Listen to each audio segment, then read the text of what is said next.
Hello, everyone, and welcome to A Balanced Life with Dr. Jacquie here on Black Star Network. And each and every week, we're talking to you about all things balance. As we are rounding out the first quarter of the year, so many of us had balls in the air and we're just tossing and tossing and tossing, thinking that we can catch them all. And oftentimes, many of our priorities, our projects, and our passion work land solidly on the floor. Today, we're going to be talking to three experts in the balanced living space that will give us an opportunity to really set the tone for where we go next. We're joined today by Dr. Tierney, our level up coach, Stacey Owens, our balanced living coach and educator, and we're joined today by Jasmine Brett Stringer, our Carpe Diem coach. Tell me, how are you seizing your day and your life? Everyone, come on in. Let's have a couple of conversations because, people oftentimes are unclear of what balance is and what it looks like. And I want to start out with Jasmine. Jasmine, in the work that you do as an author and, in Carpe Diem, seizing every moment of every day of your life, people oftentimes are unclear how to pursue balance. Can you talk to us a little bit about the pursuit of balance? I'm going to say this. I don't like to use the word balance because when I think of balance, I think of that old time scale that you would stand on and you see the two things and you're trying to get it to hover in the middle. But I think what we need to seek and what I advise my clients when I'm coaching and audiences when I'm speaking to them is to find the harmony of your life. And so what beat can you maintain at a good pace? What cadence can keep you running that marathon? Because we know we're going to have, high levels, we're going to have low levels, but where can you find that flow, that harmonious pace? So that's an interesting definition because that is what I would consider balance is, because each thing in our life is going to have a different scale and you have to determine how to prioritize it and what level of weight that you want to give it. Jasmine, when you think about those things, the measure of weight and the priorities that you pursue, how do you, I won't necessarily say scale out because I know harmony is your thing, but where do you find the most harmony in the work that you do? I think what you're asking is how do I rank things when I'm looking at, okay, what's going on in my day? This is what I have to do. Or when I'm helping clients and I'm saying, how do you look at your day? For me, Absolutely, because that's a part of the dynamic of being able to harmonize or balance is what matter of weight do you give to the priorities if you were to rank them? right. So for me, it always starts with alignment of values. So what are my most important values? And so for me, self-care is important, but my family is very important to me. I have this motto, you have to give your best to the nest. We were talking about, work outside of this show today. And I know that I've been gone. So now I've got to come home and give my family some attention because I was able to give the world some outside attention. So before I say, oh, I'm just going to go upstairs and take a nap, I need to make sure that I'm showing up for them and delivering because I was able to deliver to the outside world. When I think about the work that I do, or when I talk to people about the work that they do, where are you going to have the biggest impact? And maybe start at that bucket. And sometimes we have to start thinking about the biggest impact with the things we don't enjoy doing, because often those things that we don't enjoy doing have some type of significance. Like for me, I am not a person in the numbers. I don't like QuickBooks. I don't like doing that. But I know that that's important to the bottom line of my business is to understand my accounts receivables and my accounts payable. So I need to make sure that I prioritize QuickBooks monthly in my things that I have to do. Thank you for sharing that because there is a point where people have to figure out where is their access to the things that they really need to tackle. I want to ask Dr. Tierney about this. So, Dr. Tierney, what is all the hoopla about being balanced? Is it attainable or achievable? It is. It's absolutely attainable and achievable. I think what often happens is first we think about balance in just like Jasmine said, in a two-part. Most of the time you hear balance is work-life balance. And I said this the last time, balance is a six-piece point. It is professional, it's relationships, it's emotional, it's spiritual, it's financial, and it's wellness. It's all of the things that you can think of that encompass your life. And often what we do is we think that we have to do all the things in all of these areas of our life all at the same time. And that is the quickest way to get thrown out of balance or out of harmony, whichever word you prefer. So when we're thinking about balance, it's not so much that I'm amping out and I'm a 10 in all of these areas. It's just saying that I am focused in on and touching each one of these important areas of my life. I'm not totally ignoring my financial because I don't like numbers. I don't like QuickBooks. And I'm putting all of my time in spiritual because all I need is Jesus. And that's all I need to do. It's when you get up off of your knees praying, then you touch your QuickBooks and make sure that that's balanced, as well as your emotional, as well as your professional, as well as your relationships, as well as your wellness. Not that we'll be perfect in all of these areas, but we're keeping our eye on all of these areas to make sure that we are showing up as our best self in the holistic view of our life. That's really how, when talking about balance, we want to think about it in that way. So let's go back to your P word, which for many people is a dirty word. You said the perfect word, or perfection. And oftentimes people are striving for perfection, and it causes them to really lose pace with who they are. And, we've talked a lot on this show about being off center, and striving for perfection is one of those things that can truly cause you to become mentally unstable when you're trying to do so many things. Why is perfection a danger? Because we're human. That's why. For all my believers, Jesus is the only perfect human. So stop it. You're not Jesus. You're not Christ. That is unattainable for us. And so to try to strive for perfection is you're putting yourself on this losing, journey, basically, in that everything has to be perfect in order for you to be okay. Now, we can strive for excellence, meaning we want to do things with a high quality. Absolutely. But if if you're setting a dinner party and a fork is missing, it's still excellent. If you are painting a picture and you have a smudge on the corner, it's still excellent. If your mom and your kids are fed, they are happy, healthy, and whole, and no broken bones, but your house is a mess, it's still excellent, So making sure that we're not looking for everything to be just so in order for us to be okay. That's the difference between perfection and excellence. Absolutely strive to do the best that you can, but knowing that what your best is going to be different from somebody else's, but none of it is going to be perfect. Absolutely none of it. I don't care what they're showing you on Instagram. It's not perfect. And knowing that and being okay with that.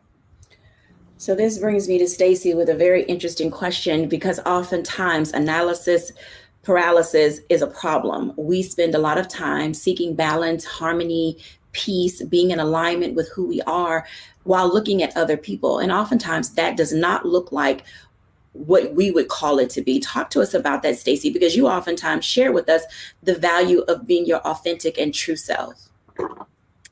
Yeah, because everything that you're doing in life, you're doing it, from your purpose, from what you want to do. It starts with you first.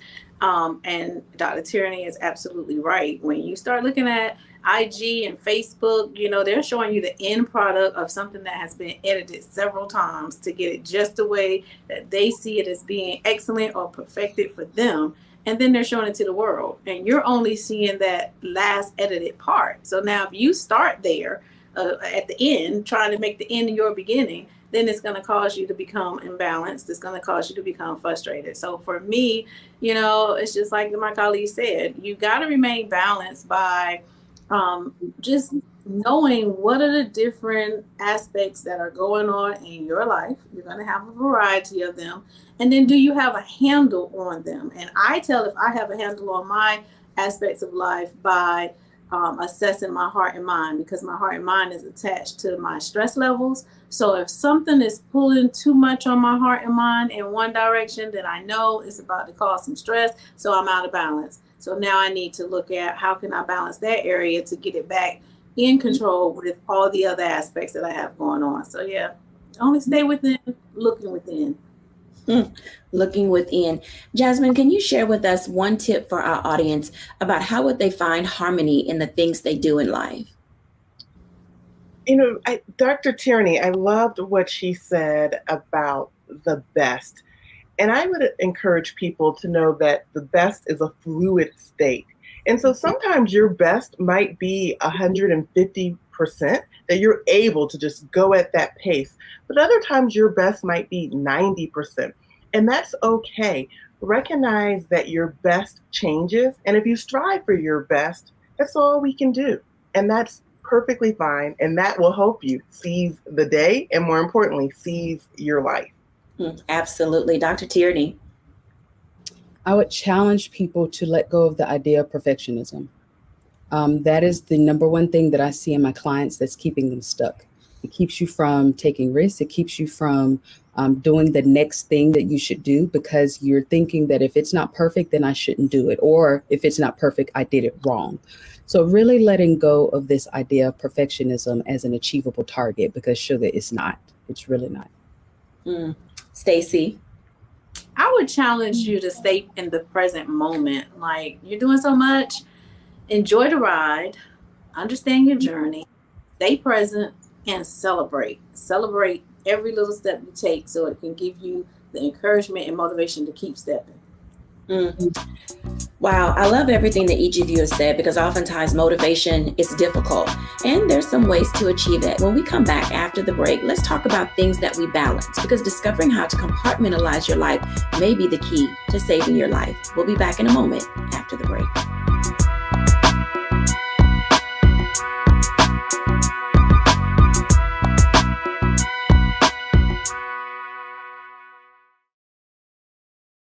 Folks, Black Star Network is here. Oh, no punches! I'm real revolutionary right now. Support this man, Black Media. He makes sure that our stories are told. Thank you for being the voice of Black America, Roland. Stay black. I love y'all. All momentum we have now, we have to keep this going. The video looks phenomenal. See, there's a difference between Black Star Network and Black-owned media and something like CNN. You can't be Black-owned media and be scared. It's time to be smart. Bring your eyeballs home. You dig?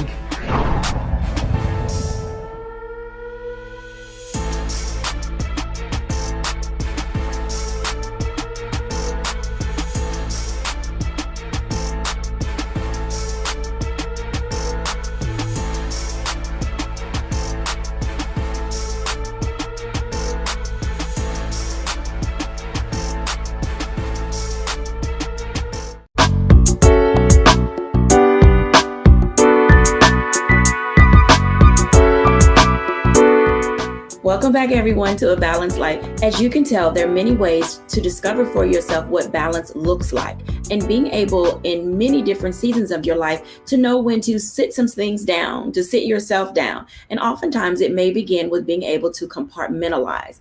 I want to ask Jasmine this question. When we talk about being able to carpe diem, sometimes I just want to carpe sleep. I want to seize my naps. And that may work. That works for me, because that is how I find balance. I get back in my rhythm. Talk to us about the work that you do and why compartmentalizing your life can oftentimes assist and guide you with being able to move you in the direction that you're seeking. There is nothing wrong with seizing the day and seizing your life with a nap. A nap is a great way to restore and recharge, and I am right there with you, Dr. Jacquie.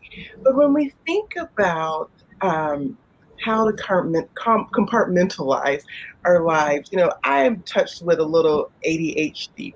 And one of the tools that I have found that works very well for me is time blocking. Blocking out times when I know that I need to write, blocking out times even in my personal life at home when I'm going to be cleaning. Okay, I'm going to break this down into 4 30-minute blocks. And so in my mind, when you compartmentalize, you're setting your mind up for something that, okay, this is the dedicated time for this activity. This is the dedicated time that I'm going to be doing this. And so it sets you up for success, because you have a start time and you have an end goal using the time blocking example. So with time blocking and how we move related to each and every day, can you go just a little bit deeper for our audience? This may be the first time that they're watching our show and they're literally thinking, my work-life balance looks like crap. How can we help people put those things in their proper blocks so that they can get the attention and detail that is needed? I'm going to go back to what Dr. Tierney said about the statement of work-life balance. Let's reframe that to work-life integration. So we know that everything is coming, everything is happening. So how can we integrate the two? For example, when we were talking earlier in the show, and this is not going to be related to time blocking, but we were talking about, I said I have to give the best to the nest. But what if I need to give the best to the nest, but there are also some emails that I need to do? Could I perhaps like sit on the couch and enjoy a television show with my family and then also respond to emails at the same time? That's an example of work-life integration. When we think about compartmentalization, how do you start your day? You know, some people subscribe to that adage, if you win the morning, you win the day. I know I start my day with a motivational or inspirational reading and a gratitude practice.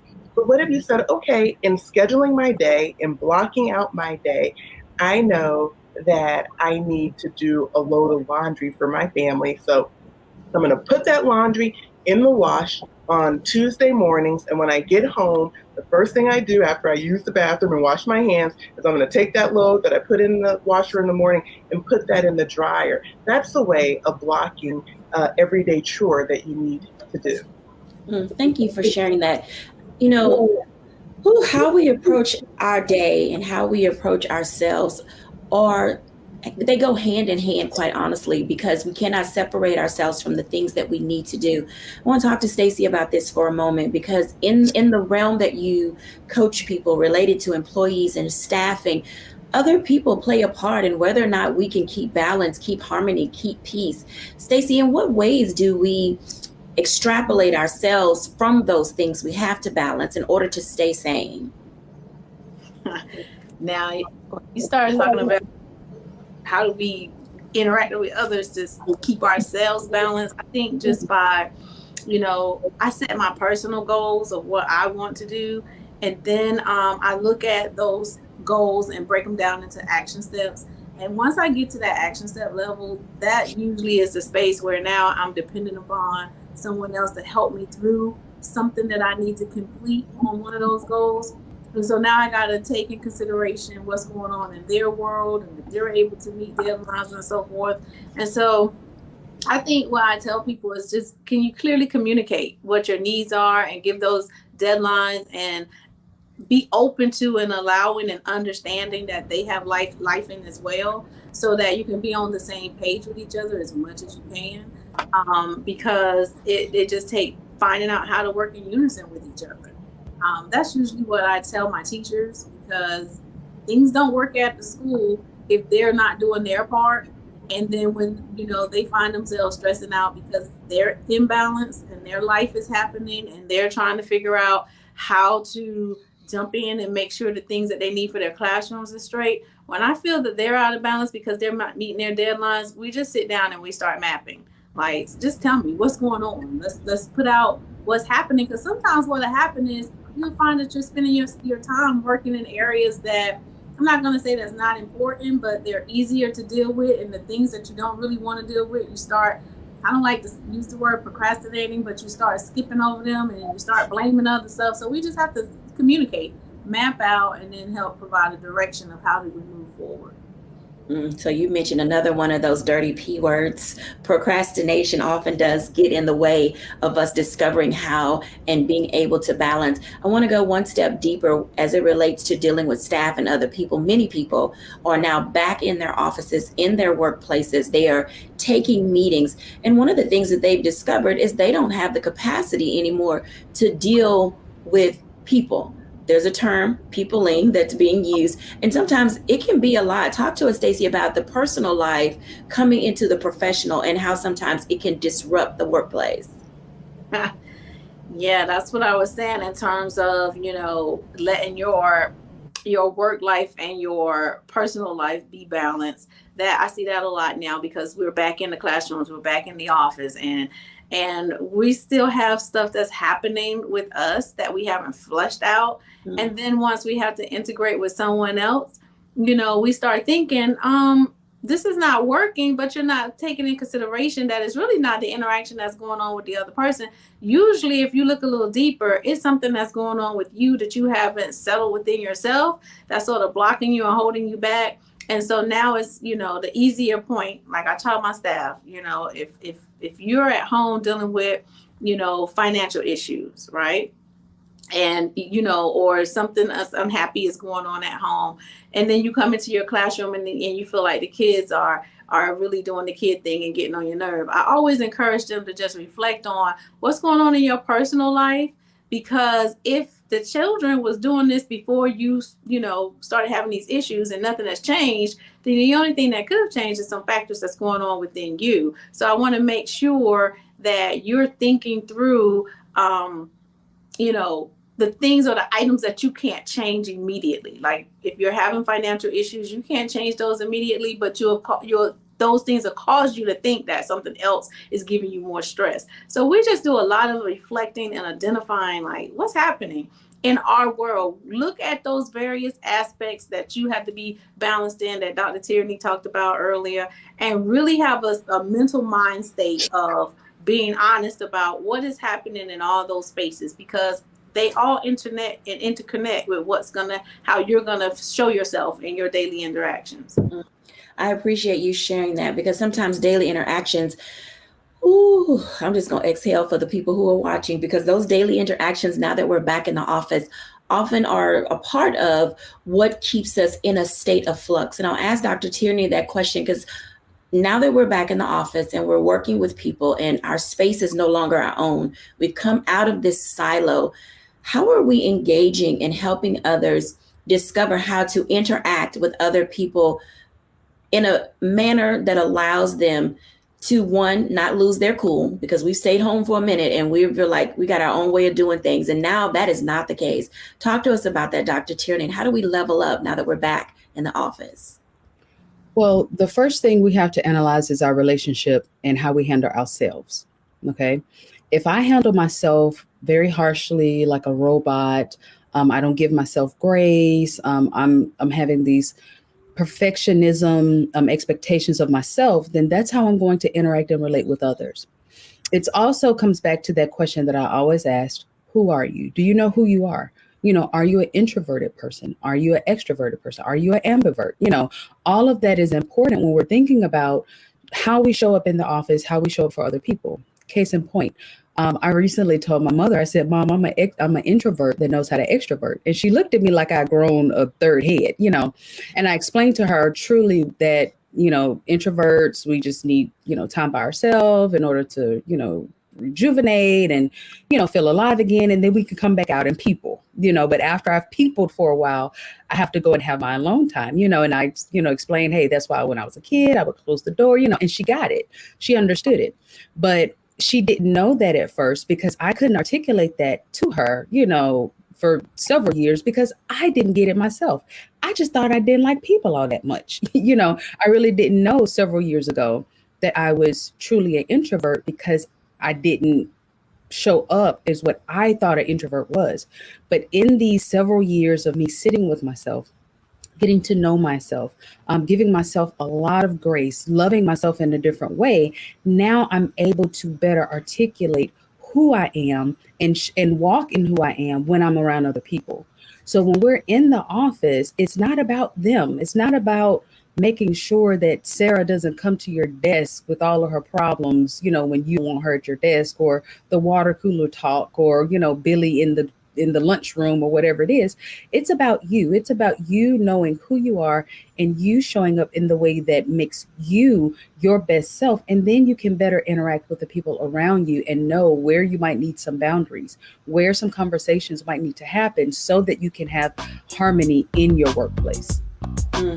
Let's talk about that when we come back after the break. We're going to dive right into the deep end and talk about our mental health and the state of mind required to achieve not only your balance, your harmony, but keeping your peace. We'll be back in a moment after the break.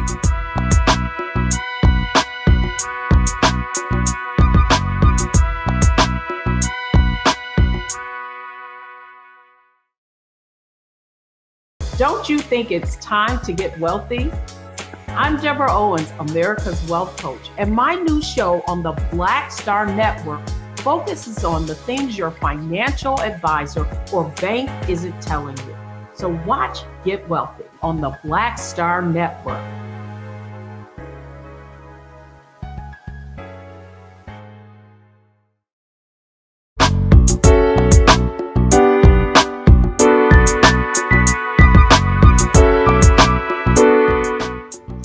Welcome back, everyone, to A Balanced Life. Now, let me just say, we are in this space of getting ready to dive into the deep end, those deep recesses of your mind and your heart, because there are times when we literally check out mentally, emotionally, relationally. We don't want to be bothered with people. We don't want to go out after work. We don't want to do anything.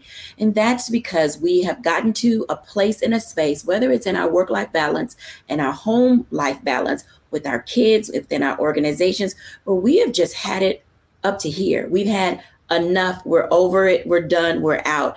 I want to start this question with Dr. Tierney, since she brought it up, being in this relationship space with other people. Let's talk mental health for a moment, Dr. T, and why it's important to be able, as you said, kind of just go to our room and close the door and check out for a moment, but not check out for real for too long. Absolutely.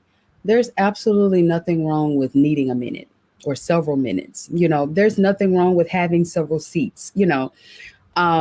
Sometimes culture can tell us that if we're not being all the things for all the people, all at the same time when they need us, then we're being selfish or things like that. And that's not true. You have to know what it is that you need for you and when you need that for you. So you may be in a season of your life where, yeah, you're the life of the party and you're able to go and do this and do that. But then you may find yourself in another season where you may need more time by yourself. You may need more self-care. You may need to luxuriate in those spaces more, journal more. You having a good lock on where you are at all times is critical, and this can happen with career changes. I tell people all the time, I'm the queen of self-care, but as I've really gotten into this coaching space, here in the last 5 years, I'm noticing that I need more quiet time because I'm having more, output with my clients on the show. And, so I really need more time to just kind of sit back and have several seats. It doesn't mean that I'm being antisocial. It doesn't mean that I'm being selfish. It doesn't mean that I, love my family any less.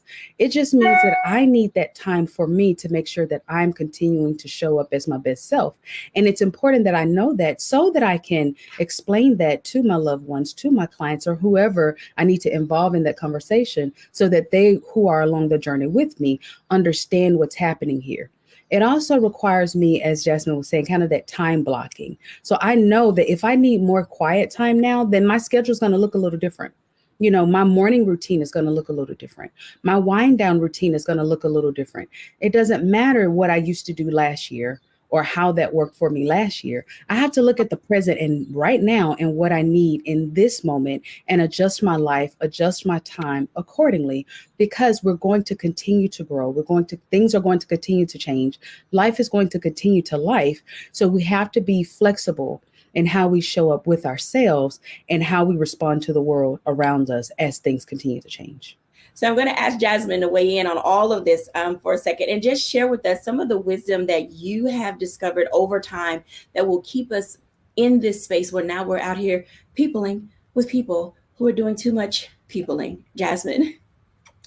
Well, this has been a great conversation. I'm actually taking notes while we are talking. But one of the things that I want to make sure, I want to encourage everybody watching this, as you're thinking about prioritization, as you're thinking about all of the things that you have to do. Actually, two things. The first thing is, when you check in with yourself, ask yourself, at what cost? At what cost am I willing to do this? At what cost is this so important to me? In the business world, there's this term called opportunity cost. So at what cost is, driving 35 miles to get this wonderful cake for your little girl's birthday? What is the cost of that? Or is there a baker that's a little closer where you could buy the birthday cake from? And then also, we need to be mindful of checking in with ourselves on a more regular basis. I know that we've all had schedules, we all had routines that we used to do pre-pandemic, a routine that we got into the pandemic. This is a new era now. And so we have to be willing to do a little scan. Okay, what's working? What's not working? What's a quick adjustment? What needs to be tweaked? And how can that tweak be made if there's a tweak that needs to take place? Jasmine, thank you for sharing that, because being able to work with people, be around people sometimes gives us pause. I'm not one to go back into the office. I've sort of given up traveling and getting on airplanes to go places because mentally it is a lot. I mean, just having to deal with the pandemic and protocols and all of those things of that nature, it often gives people an opportunity to say, you know what, let me just step back and see what is important, as you all have already outlined, that discovering what is priority, discovering what matters, discovering what's important are ways for us to begin to tap into how we protect our own mental health. I want to ask Stacey, about this idea of staying balanced emotionally and socially when now employers require us to come out and do things. We have to go places. We have to pick up things. We have to get out when we're saying, I'm not real sure I want to do that, but we don't also want our jobs on the line. So how do we balance that headspace that we have to be in order to do the work that we're hired to do? So I always tell my staff, don't labor in your emotions. So if an event happens or something occurs that triggers an emotion in you, a negative emotion in you, and you're still expected to go in with a happy face and perform, but in the inside, you're not really feeling whatever it is that you need to perform, then you need to find your supervisor and you need to sit down and you need to have an open conversation. And I pray that you're in an environment where you feel comfortable in being able to do that. And your supervisor is also comfortable in creating that space for those types of communication. And, with different businesses, I suggest that you do just that. Start creating these safe spaces for employees to come in and be open and honest about how they feel. Now, that doesn't mean that your task is going to change, because depending upon the nature of the job, I also tell people that you have to understand the different layers and lenses that everybody wear within the work cycle. So you might be seeing it from one lens and not understanding the business lens that is also there. That's why communication is important. So if I'm talking about how I'm feeling emotionally, prayerfully the person above you can give you that other lens and that other perspective, and now that you have the knowledge, we can make adjustments on either end. But communication is key in balancing your emotions. Don't labor in them. I have a follow-up question for you, because oftentimes when we get so mentally high strung, it's hard to communicate and nobody wants to bend. How do we help people discover the art of compromise and its value to helping the flow of life move smoothly? Yeah, you just gotta not be afraid to confront it. And you're right. It's some people that will go in and have conversations and another person that's not willing to bend. So now you got to go back to yourself. So if you find yourself in that situation where it is just doing something to you emotionally, so much so, and you've tried to communicate, you've tried to have conversation. Now you can't be selfish in thinking, if I don't get my way, I'm going to leave. But after you hear the perspective from the business side, or you see a different lens, that now gives you the knowledge that you need to say, to make another self-adjustment to say, is this what I continue to want to do? Is this place for me? Is this the space for me? And now you might have to make a tough decision on, your next move. But I mean, I'm going to be clear, because there's a lot of people out there who came back after COVID and they had that idea of, well, if I don't get my way, I'm just going to walk out and quit. And they didn't really care about the perspective of the business, but we all have to learn how to operate in harmony and with each other. So you just need to listen and then decide what's best for you. Thank you for sharing that. So Jasmine, this brings me to you, because sometimes we can't seize the day or seize every moment of our life because we don't understand the difference between compromise and settling. Can you talk to us about the subtle differences between the two? Yeah, I think when we think of a compromise is meeting someone in the middle. How can you find that common ground? That's what I think of a compromise. I might not be getting 100% of what I thought I wanted or what I was expecting, but I'm at a solid 90, and the other person's not getting 100%, but they're at a solid 90 also.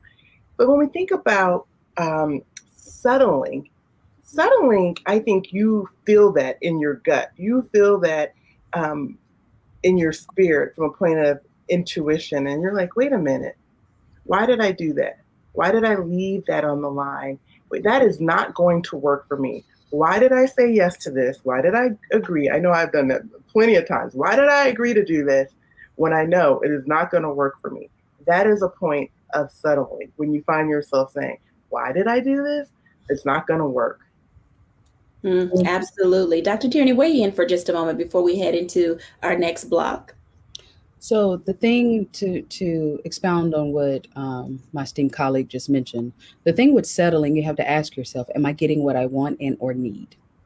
So if I'm not getting what I need, this is not helping me to reach my goals. It's actually taking me further away from the direction that I need to be heading, then you're settling. And a lot of times we settle for settling because we're people pleasing.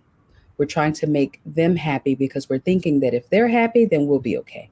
We're really not keeping an eye on the things that we need and want in our lives. So that's another marked difference between compromise and settling as well. Thank you for sharing. When we come back after the break, let's talk about soft skills. Some people have them and some people don't, but everybody needs them. We'll be back in a moment after the break.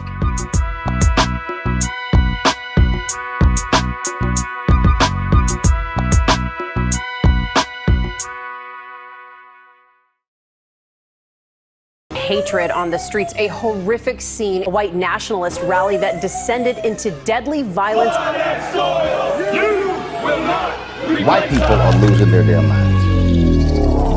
As an angry pro-Trump mob storms the U.S. Capitol, we've seen We're about to see the rise of what I call white minority resistance. We have seen white folks in this country who simply cannot tolerate black folks voting. I think what we're seeing is the inevitable result of violent denial. This is part of American history. Every time that people of color have made progress, whether real or symbolic, there has been what Carol Anderson at Emory University calls white rage as a backlash. This is the rise of the Proud Boys and the Boogaloo Boys. America, there's going to be more of this. Here's all the Proud Boys, guys. This country is getting increasingly racist in its behaviors and its attitudes because of the fear of white people. The fear that they're taking our jobs, they're taking our resources, they're taking our women. This is white fear.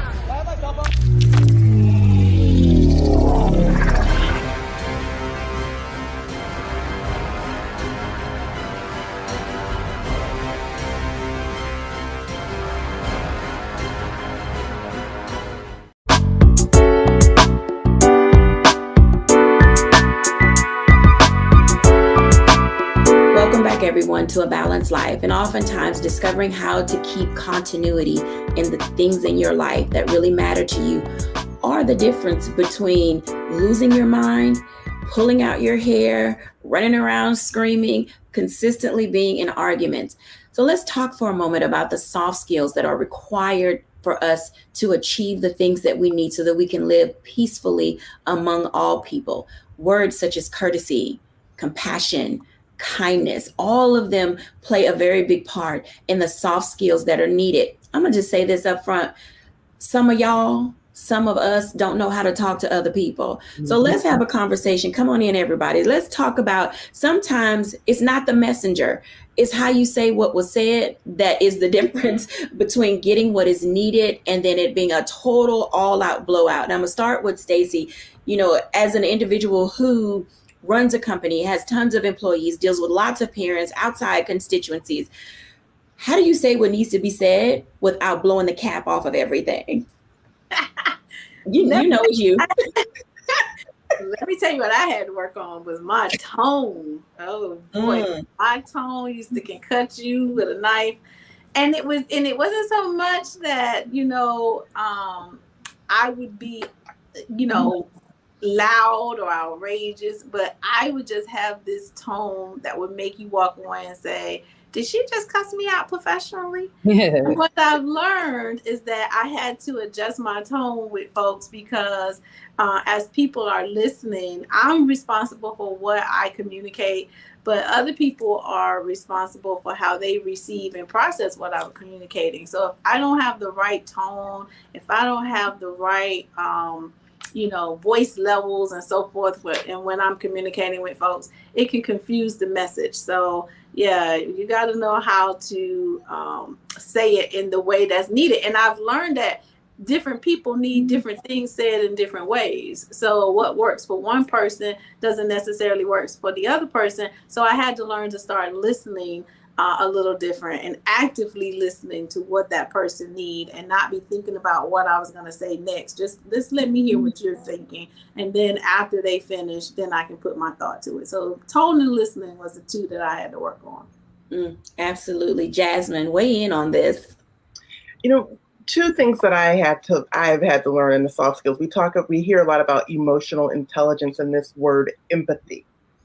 And I'm a pretty happy person. I'm an optimistic person. And so a person could share a problem they're having, a difficulty. And because I have a bias for action, I want to get to the solution. But I've learned in trying to be a more empathetic person, just to allow things to simmer, to hold space, and just to be there without going to a solution, without saying, we can fix this, being rah, you're going to do this, I'm going to help you, or somebody else is going to help you, but you can get this done. But to say, yeah, you know what, that sucks. It sucks. And what are we going to do? I love your word. Sorry about that. I love your word, let it simmer, because mine is, let me walk away from this and let it settle. I need to marinate in my soul for a minute before I come back, because as was mentioned, I've learned to be an active listener because like you, I want solutions, but in order to get solutions, I need to hear what other people are saying, look at some of the options, lay them out on the table, and then come to some general consensus about what needs to happen and needs to be done. Dr. Tierney, talk to us about these soft skills that are required in order for us to stay in relationship properly with other people. So there's two things that I say to my clients. First, don't let what you say be undermined by how you said it. Stacy talked about tone, and I want to expound on that because a lot of times we forget that communication is not just verbal. Communication is all of the things. So if I'm saying something to you, but I'm saying it like this, then you're going to hear it completely different. Or if I'm talking to you and this is what's happening, then you're going to receive what I'm saying or not saying in a completely different way. So making sure that we understand that we are communicating with our whole body. We are communicating with our face. We are communicating with our hands and everything that is in us. It's not just the words that's coming out of our mouth. The second thing that I tell my clients is seek first to understand before trying to be understood. Oftentimes in communication and with these soft skills, we're trying to get our point across. We're trying to make sure that they understand us. We're trying to make sure that what they not going to do is, and we're doing all of these things to try to make sure that our message is beat into their heads. But when you stop, and we've talked about it from active listening, when you stop to just listen and just listen truly, honestly with what the other person is saying, listen with your ears, listen with your eyes, listen with your heart. Listening is not just in what you hear them say, but how you see them, their body language, that empathy and what you feel them saying. When you listen fully, then a lot of times, not everything needs a verbal response. Then you'll know truly how to respond. You won't be reacting. Do they need a hug? Do they need a solution? Did they just need you to listen to them and not say a word? That helps when we're talking about communication and the soft skills, because when you're listening to someone, then that improves the rest of that, that communication. And when you're aware of how you're communicating, then whatever it is that you say, it will be better received by the other person. So let's talk about that for a moment. I want to ask Jasmine about, we hear it all the time, don't shoot the messenger. But there are some people who are better equipped to deliver certain information than other people. Why is it important to develop that ability to not just deliver information, but also understand who you're delivering it to so that action can be done and it's received well so things can move forward? Jasmine. I am certified in this communications tool called psychogeometric shapes, and it speaks to how we respond and how we also communicate. And the way that I respond may not match up to the way that you communicate information. For example, you could be a person that's a blue box and you need all the details. You don't like to be put on the spot. So if I'm going to be in a workplace, if I'm going to be taking you into a meeting, I want you to respond to something I'm presenting. I need to make sure that I've had a pre-meeting with you to say, okay, this is all the information that I have. I'm hoping that you'll be able to support me and get that pre-alignment so that you're not put on the spot.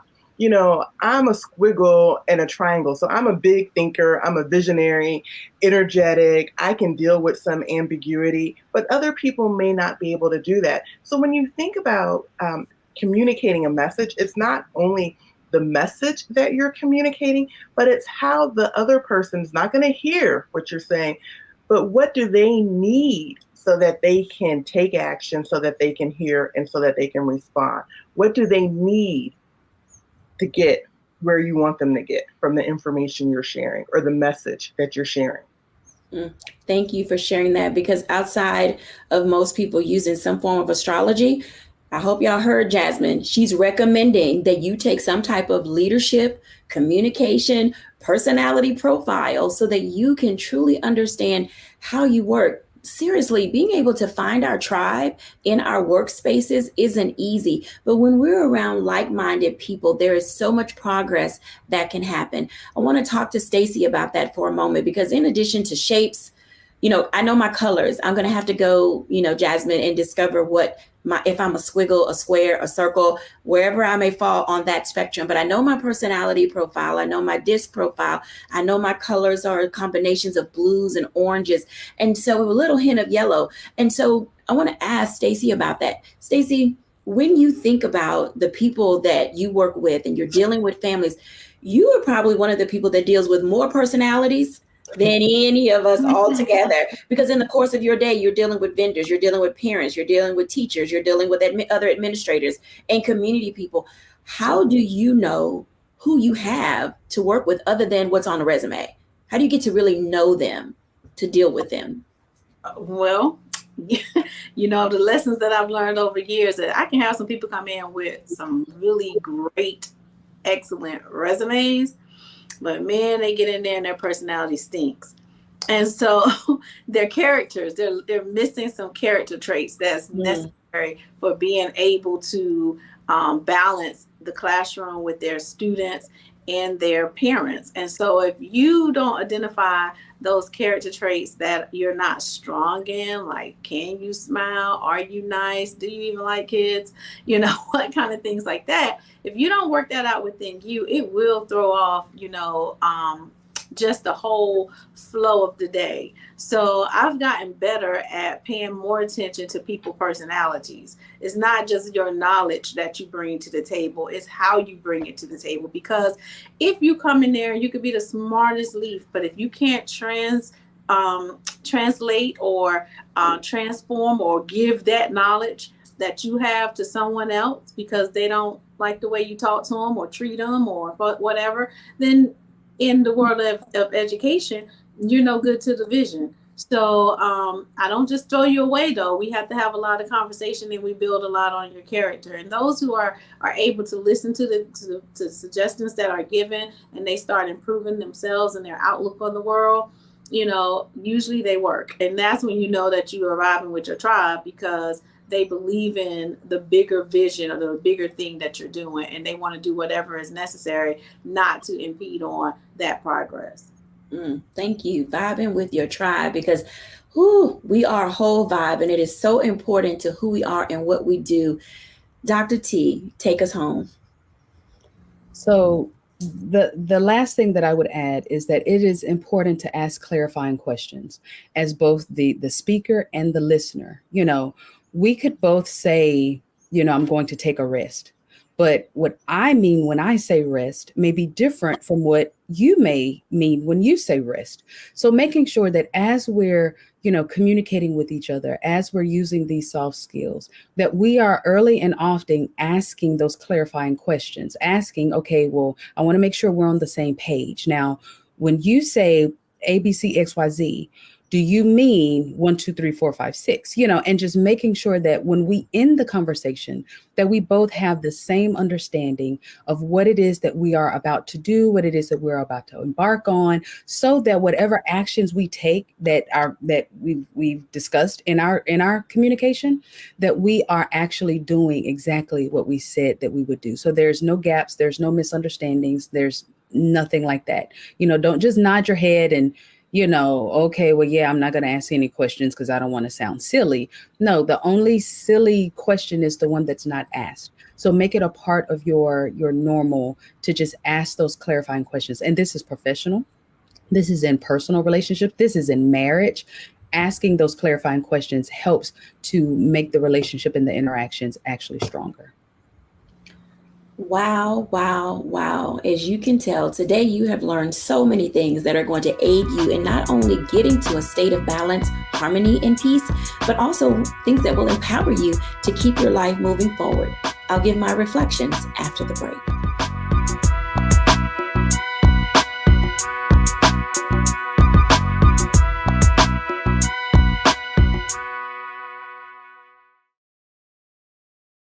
When you talk about blackness and what happens in black culture, we're about covering these things that matter to us, speaking to our issues and concerns. This is a genuine people-powered movement. There's a lot of stuff that we're not getting. You get it, and you spread the word. We wish to plead our own cause. Too long have others spoken for us. We cannot tell our own story if we can't pay for it. This is about covering us. Invest in black-owned media. Your dollars matter. We don't have to keep asking them to cover our stuff. So please support us in what we do, folks. We want to hit 2,000 people, $50 this month, raise $100,000. We're behind 100,000, so we want to hit that. Y'all money makes this possible. Checks and money orders go to P.O. Box 57196, Washington, D.C. 20037-0196. The Cash App is $RM Unfiltered. PayPal is R Martin Unfiltered. Venmo is RM Unfiltered. Zelle is Roland at RolandSMartin.com.